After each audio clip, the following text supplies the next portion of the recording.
Ya, halo sahabatku semuanya, Pioner, semua yang ada di Indonesia tentunya yang selalu setia dengan channel ini ya.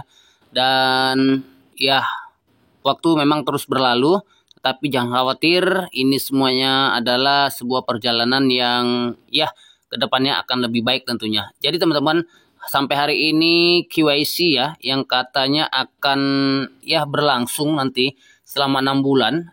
Mudah-mudahan saja kita duluan yang mendapat undangan KYC teman-teman, karena memang nanti kalau seandainya pertanyaan-pertanyaan itu terjadi dan ya apabila tidak lulus QYC pada saat ini, apa yang akan terjadi? Nah, jadi teman-teman, ini adalah sebuah problem ya yang terjadi di antara kita pioner semuanya, bahwa eh, hari ini kita menambang, kemudian sudah mainnet, dan kemudian kita mengharap-harap QYC. Nah, kita tidak tahu apakah QYC nanti juga berhasil atau tidak, tetapi ini adalah perjuangan kita yang selama ini kita menambang tentunya teman-teman.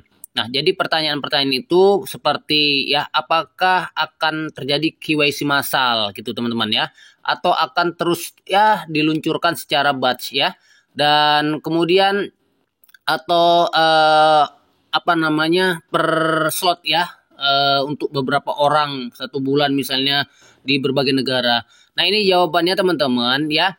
Ya, memang awal KYC itu menggunakan sistem batch ya, sistem batch, dan ini terjadi pada Maret 2021, itu ada 100.000 ya, itu untuk beberapa negara, dan kemudian kemarin ada yang 100/100 setiap negara.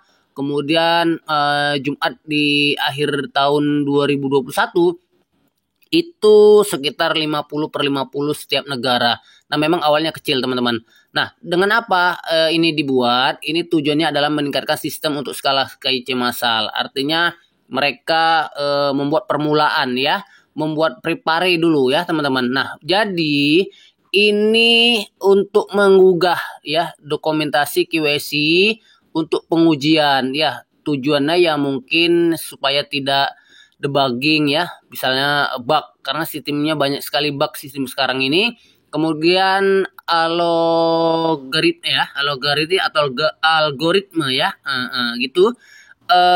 Dan peningkatan kerjanya itu matang. Nah, setelah peningkatan dan skabilitas selesai, perintis akan dapat membuka KYC ya, di Pi browser tentunya teman-teman.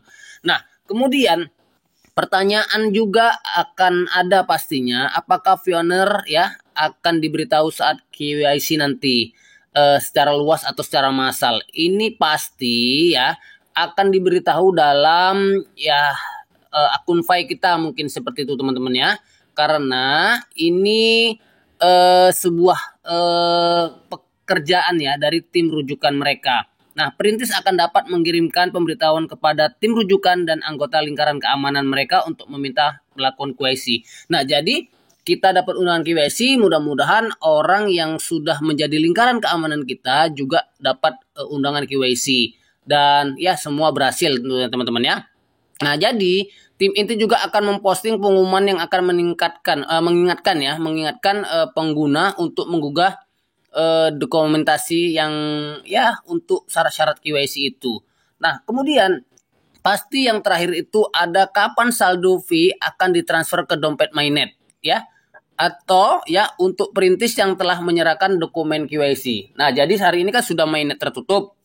Kemudian pastinya permintaan mainnet terbuka, yaitu ketika pembukaan lockup ya gitu ya. Dan kemudian juga sudah KYC teman-teman. Nah, jadi jawabannya ya menyerahkan dokumen KYC itu ya, yang sudah dibuat selama ini ya, kemudian diautentikasikan yaitu sebagai orang dalam dokumen yang diserahkan. Jadi semua udah kita serahkan, nama dan lain sebagainya seperti dalam menu KYC ya.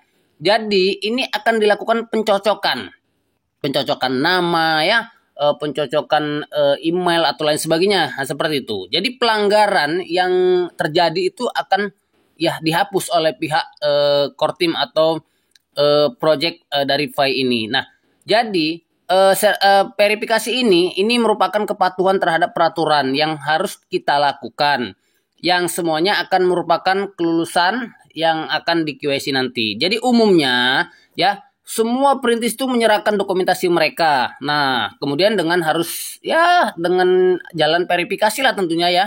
Dengan verifikasi kita tidak tahu kapan lamanya verifikasi itu, kemudian nanti akan dinobatkan atau akan diberitahu kelulusannya. Nah, jadi ini ya karena melibatkan verifikasi identitas seseorang dan kepatuhan terhadap persyaratan layanan jaringan Wi-Fi sendiri ya, untuk perintis yang lulus proses verifikasi ini saldo Pi akan dapat dibidatangankan ya dan ditransfer ke dompet MyNet mereka secara berkelompok. Nah, seperti itu teman-teman. Jadi kalau sudah lulus KYC kemudian dapat pengumuman, nah kita bisa transfer secara berkelompok. Nah, kemudian ya menuju persetujuan itu kapan gitu ya setelah menyerahkan KYC. Nah, ini artinya pemrosesan itu dapat bervariasi tentunya tergantung dari beberapa faktor lah teman-teman ya. Yang jelas nanti akan ada di file browser sendiri.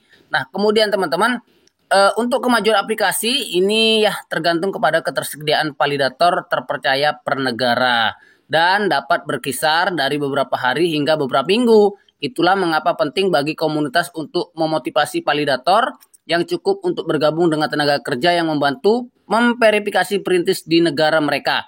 Setelah portal validator dibuka, kemudian perintis telah mengajukan banding perubahan nama kemarin, maka waktu tambahan mungkin diperlukan. Nah, selain verifikasi identitas teman-teman, hasil KIC juga akan bergantung pada pencocokan nama Anda di akun Wi Anda. Nah, penyaringan terhadap AML pemerintah ya dan daftar sanksi anti terorisme tentunya kan gitu, dan apakah akun tersebut memiliki riwayat skrip atau pelanggaran kebijakan. Nah, jadi itulah teman-teman ya untuk KYC nanti. Nah, yang jelasnya apa yang terjadi pada mereka yang tidak lulus KYC ini pasti pertanyaannya kan gitu. Kemudian ada kontributor kita, kemudian apa ya jaringan pengaman kita tidak lulus. Ini apa yang terjadi? Nah, ini pasti akan ada ya teman-teman KYC lanjutan ya sampai mereka lulus kan gitu. Karena apa? Alasan yang berbeda dapat menyebabkan hasil yang berbeda. Misalnya kesempatan lain untuk mengajukan kembali aplikasi KYC-nya atau dibanding atau penolakan permanen, akun Pi-nya tidak akan langsung dihilangkan teman-teman ya. Tetapi ada masa tenggang kemungkinan akan diberikan untuk setiap pengajuan ulang dan kasusnya dibandingkan lagi yang akan diumumkan kemudian. Nah, jadi intinya kita pengertian, kita harus punya kesabaran agar proses KYC ini berjalan teman-teman ya. Ini karena banyak kali komunitas identitas kita yang ada di Finder ini ya, pastinya pihak Kortim tidak sembarangan teman-teman ya. Oke teman-teman, itu saja informasi di hari Jumat ini, mudah-mudahan bermanfaat buat kita semuanya. Terima kasih, sampai jumpa dan salam sukses semuanya.